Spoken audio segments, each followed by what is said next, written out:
Le papa, On dit que le papa veut 3 fois par jour. Non, 3 c'est même fois. pas question du nombre. C'est le système que papa a mené dehors pour venir que maman ne Et tel que connaissait le pas. papa veut ajouter d'autres choses, hein? Il est devenu plus athlétique. Lorsque nous avons dit cela, on repasse donc la parole à Pierre Blériot-Niémec pour la dénonciation de ce matin. Alors, parfait, ici, la dénonciation de ce matin est faite par une dame qui est dans la cinquantaine et dont le mari est dans les tout débuts de la soixantaine. La dame a 54 ans et le mari a 61 ans. Elle dit que le couple se porte bien jusque-là ou se portait bien jusque-là à tout point de vue. Ils ont élevé leurs enfants. C'est vrai qu'ils ont un dernier qui a 13 ans. Mais ils ont élevé leurs enfants et tout le reste. Le couple se porte bien. Et elle tient à préciser que sexuellement, ils se portaient bien. Là, il conjugue déjà au passé. Se portaient bien. Sauf que depuis près de 6 mois, le monsieur a une virilité qui inquiète sa femme. Ah bon? Moi, j'ai pensé plutôt le contraire. Non, non, c'est ça. Il a une virilité qui inquiète sa femme. Elle n'en peut plus. Elle n'en peut plus et... c'est pas ça qui est seulement le problème, c'est qu'elle a mené des enquêtes, elle ne comprenait pas. C'est pas qu'il a commencé des activités sportives ou autres. Elle a mené des enquêtes et elle s'est rendue compte qu'il prenait des potions compliquées, qui semblaient marcher avec son corps. Qui renforçait le Pays-Bas. Donc, elle dit n'avoir plus l'âge et ils ont d'ailleurs convoqué leurs enfants. Oui. Parce qu'ils ont convoqué les grands-enfants. Les grands-enfants étaient gênés d'écouter leurs parents parler de telles choses. Bon, ils ont une enfant-fille qui a dit à maman que bon, mais si tu n'en peux plus, papa risque de prendre une deuxième femme. Une deuxième femme. Sa mère lui a dit que ma fille, même si c'était toi-même une jeune fille, tu ne peux pas supporter. Tu ne peux pas supporter ce qui se passe. Carrément, il a l'appétit 3 fois par jour. Oui, à son âge. À son âge. Au début, il a 61 ans. Et ça inquiète la dame. Le monsieur n'était pas comme ça. Non, elle trouvait que c'était normal. Elle demande donc pourquoi il a eu besoin de ça alors que tout se passait bien jusque-là. Ce renforcement est en train de détruire son couple.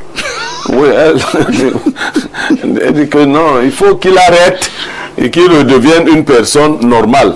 C'est pour cela qu'elle le dénonce. Alain, donc, ça devient compliqué, hein, les problèmes que nous avons dans les couples. Je n'aimerais pas être à la place des enfants de ce couple-là, surtout que Blériot dit que, naturellement, ils ont déjà des grands-enfants. Apparemment, les enfants même sont déjà au courant. Il y a eu une assise, je ne sais pas. Si je ne me vois pas en train d'assister à ce genre d'assises, mon père est assis, ma mère est assise, et on parle...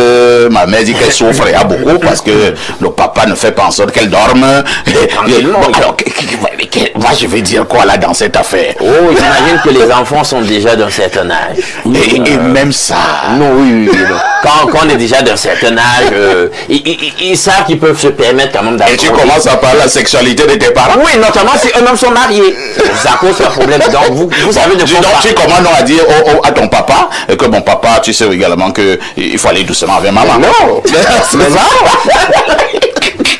Mais vous voyez qu'on a un sérieux problème de tabou autour de la question du sexe. Mais déjà pour cette dénonciation de Blériot, je commence déjà à dire bravo les limas, pour tout le naturopathe. Avec les plantes de vie. Voilà, plantes de vie, nos écorces, nos feuilles et tout ça. Les gars, vous faites du bon travail. Je pense que la démonstration a été faite sur ce plateau, mais le père quand même, il y a un problème. Il y a un problème quand même. À 61 ans? Oui, puisqu'on dit qu'il n'avait pas de problème en soi. Et la femme ne se plaignait pas. Elle ne se plaignait pas. Donc le monsieur, il est dans la bonne rythmie. Mais tout va bien. Puisque il n'a pas, la femme elle-même dit qu'il n'y a pas de problème. Je ne sais pas quelle est la démonstration que le père veut donner. Je ne sais pas si c'est des retombées finalement. Voilà, on le choisit parce qu'il est vieux et il veut démontrer qu'il n'est pas fini. Non mais la femme dit qu'il n'est pas fini. Nous on s'en tient au contenu de la dénonciation de Blériot. Il n'est pas fini. La mère, elle dit que tout se passait bien. C'est pas ça Blériot. C'est cela. il n'y avait pas de problème d'ordre sexuel. Est-ce que le père, là, il n'est pas simplement en train de manifester un à côté, c'est-à-dire que c'est les répercussions de choses qu'il fait à l'extérieur avec des demoiselles plus jeunes, hein, des demoiselles plus jeunes. Mais il y a de l'influence à l'intérieur. Voilà, à l'intérieur, quand elle revient, il est même peut-être même toujours, il reste toujours même un peu sur sa fin là-bas. Donc elle revient maintenant pour asseoir finalement les restes, tu vois. Malando, il semblait que c'est ça, mais c'est sérieux. Non, c'est les hypothèses, je ne dis pas que c'est ça. Mais parce que je ne comprends pas comment quelqu'un qui fonctionnait plutôt bien, il n'avait pas de problème, il a jugé qu'il fallait qu'il aille encore se revigorer avec nos plantes là et tout ça pour être d'appoint. Parce que là maintenant il fait souffrir la mère. Pourquoi elle a quand même 54 ans, hein?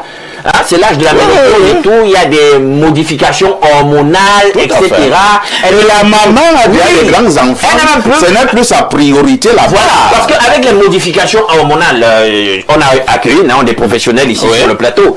Parce que toute notre sexualité est quand même régie par les hormones. Tout à fait. Hein? La testostérone, l'œstrogène, etc.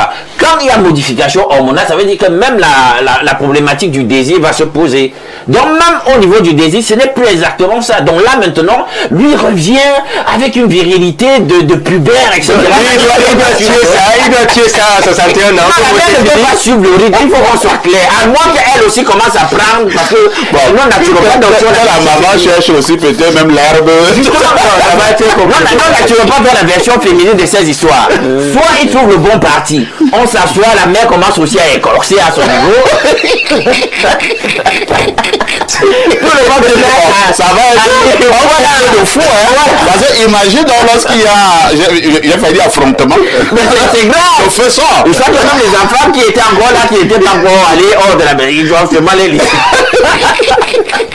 Donc, ou alors le père, ce qu'il fait, c'est qu'il faut qu'il arrête. Il arrête parce qu'il n'avait pas de problème avec, avec son outil. Merci. Hein. On va passer la parole à monsieur Edanga. Vous qui avez justement un certain âge, est-ce que ça devrait vraiment encore être la priorité d'un homme qui a plus de 60 ans commencer à aller ingurgiter des choses pour impressionner sa femme à la maison? Surtout que pour le cas d'espèce, la femme ne s'en plaignait pas. Ce que moi je peux dire, c'est que pour quelqu'un qui a déjà 60 ans, pour quelqu'un qui a déjà 60 ans, il doit contrôler tout ce qu'il fait. Tout ce qu'il fait doit être de manière contrôlée. Il doit le faire avec mesure. Oui. Surtout même que sans être médecin, je vous relance, monsieur Danga, lorsque vous avez un certain âge et que vous prenez encore des produits aphrodisiaques, ça augmente le rythme cardiaque et il est fort probable que ce monsieur qui, comme tu dis, il est en train de jouer avec le feu. Parce que le cœur bat un peu plus fort à cause de ces produits qu'il ingurgite tous les jours là. Est-ce que ce monsieur même, un bon matin, ce cœur ne va pas lâcher alors qu'il était en pleine action? Justement, la plupart, je ne peux pas le dénoncer ici, un de mes cousins, qui était un brillant commissaire de police, oui. Il était sur le point de passer commissaire divisionnaire. Il est allé mourir sur une femme. Ouais. Dans un hôtel. Tout un commissaire principal. Alors, je lui donnais pourtant des conseils que mon ami, d'abord, tu es bel homme. Et puis, l'influence de ton statut fait que les femmes ne peuvent pas te résister. Donc, tu avais vu son côté mal. Il était très gourmand. Dans ce sens. Dans ce sens. Il était vraiment très gourmand. On dit chez nous que ce que tu aimes le plus, à un moment donné, c'est ça qui te tue. Qui va te tuer. Alors, pour le père que nous avons sur la table, oui. Moi, je pense que, comme l'a dit le frère tout à l'heure, quand on est jeune, on est focalisé par les occupations. Oui. Et maintenant, quand on est moralement libéré, on n'a plus le stress du résultat. En ce moment, le corps a besoin, ça devient un sport. Ça devient pour le père là, un sport d'un autre style. Hein. Et c'est encore mieux parce que c'est à la maison qu'il se défoule. Ah, c'est bien. Que d'aller dehors. Que d'aller dehors. Donc cette dame doit seulement supporter. C'est tout. C'est son devoir. C'est ça qu'on appelle. Mais si elle en parle, cela signifie qu'elle n'en peut plus. ce que je peux croire, Oui. c'est que ce qu'ils avaient l'habitude de faire. Le papa a triplé. Non, c'est pas que le papa. On dit que le papa veut 3 fois par jour. Non, 3 c'est même fois. pas question du nombre. C'est le système que papa a amené dehors pour venir. Que maman ne Et tel fait que le pas. papa veut ajouter d'autres choses, hein? Il est devenu plus athlétique. On va passer la parole à Pierre Blériot. Pierre Blériot, qui t'a contacté? C'est la dame, bien? La dame. C'est la dame. Oui, Que devons-nous faire? Parce qu'il faut trouver une solution. Hein? C'est un vieux couple, mais parce que si la dame en parle déjà au point même de faire réunir ses enfants, parce que si la dame arrive à ce niveau qu'elle prend mais à la honte, elle laisse de côté, moi je me dis que c'est un problème sérieux. Alors, que faut-il faire? Alors, il faut déjà dire qu'il n'y a pas que le cas de ce couple un peu âgé. Il y a des jeunes couples où l'homme domine largement sexuellement son épouse. Et dans ces cas-là, au lieu de penser que c'est le devoir conjugal, il faut retrouver les justes équilibres. Parce que autant la faiblesse sexuelle peut chasser une femme du couple, autant l'hypersexualité peut chasser une femme. Il y a des femmes qui ont fui les hommes en disant que lui là, vraiment qu'il reste épouser même sa propre mère. Parce que personne ne peut vivre comme ça. Donc, et au moins si Le gars a une force hors oui, norme. il y a des animaux là. Alors, si ça avait été une affaire depuis la jeunesse, on se dirait que la femme s'est habituée, qu'elle dérange. Elle dit bien, il ne faut pas souvent enlever la problématique de la dénonce. Elle dit que ça passait plutôt bien, et le bien dépend de l'autre, du partenaire. C'est pas parce que vous êtes allé avec une femme qui vous a traumatisé que vous chercherez à traumatiser une autre. À chacune son appétit. Une autre femme va vous dire, moi c'est bon comme ça. Donc ne viens pas chercher les performances avec moi. Je suis pas un stade. Non, ne prends rien. Et puis parfait, vous l'avez dit, pour son cœur, faut faire attention. Ouais. Le flux de sang. Parce que l'acte sexuel avec l'érection engage un gros flux de sang. Tout à fait. Et plus l'âge augmente, il faudrait mieux éviter les sensations fortes.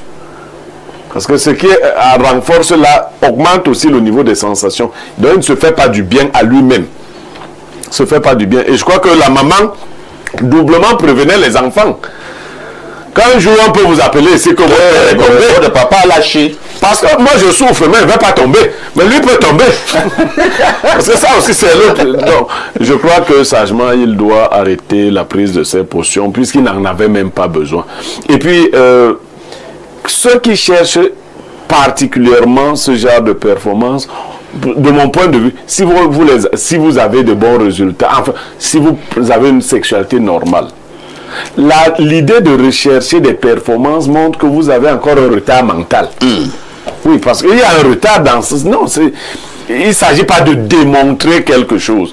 Il s'agit d'apporter du plaisir et échanger du plaisir C'est la simplement. question que moi je voulais même vous poser, Blériot, au départ de l'action. Hein. Est-ce que l'acte sexuel est devenu une affaire? Vous êtes sur un ring, vous êtes sur un stade de football, vous êtes forcément dans une compétition où il faut chercher des performances. Est-ce que l'acte sexuel ne devrait pas être d'abord une affaire consentante, maintenant 2, où chaque partie devrait tirer un plaisir? Et si on parle de plaisir, est-ce qu'on doit aller sur le terrain de la brutalité? Non, quand c'est même un acte sexuel entre des gens qui s'aiment, vous pouvez user de violence si l'autre le souhaite, mais c'est pas un défi, c'est pas un challenge. Maintenant, quand nous étions tous jeunes, tu entendais une fille dire, est-ce que tu me peux? Bon, tu me peux, est-ce que je vais te compter? Voilà, donc c'est du coup, voilà, les gars étaient obligés d'aller dans la jeter des comprimés pour montrer qu'ils peuvent. Non, il n'y a même rien là. Il faut y aller avec le rythme normal, avec la nature des choses. Il ne faut pas essayer d'y ajouter des afros. Comme quelqu'un l'a dit sur le plateau, si on est malade, il est normal qu'on se soigne. Tout à fait. Mais si on n'est pas malade, les renforts là peuvent un jour devenir contre-productifs. Parce que le renfort, vous pouvez être renforcé pendant un certain temps et chuter totalement après. Tout à fait. Donc moi, je lui déconseille de continuer la prise de ces choses-là. Il n'a rien à démontrer. Merci. Hein.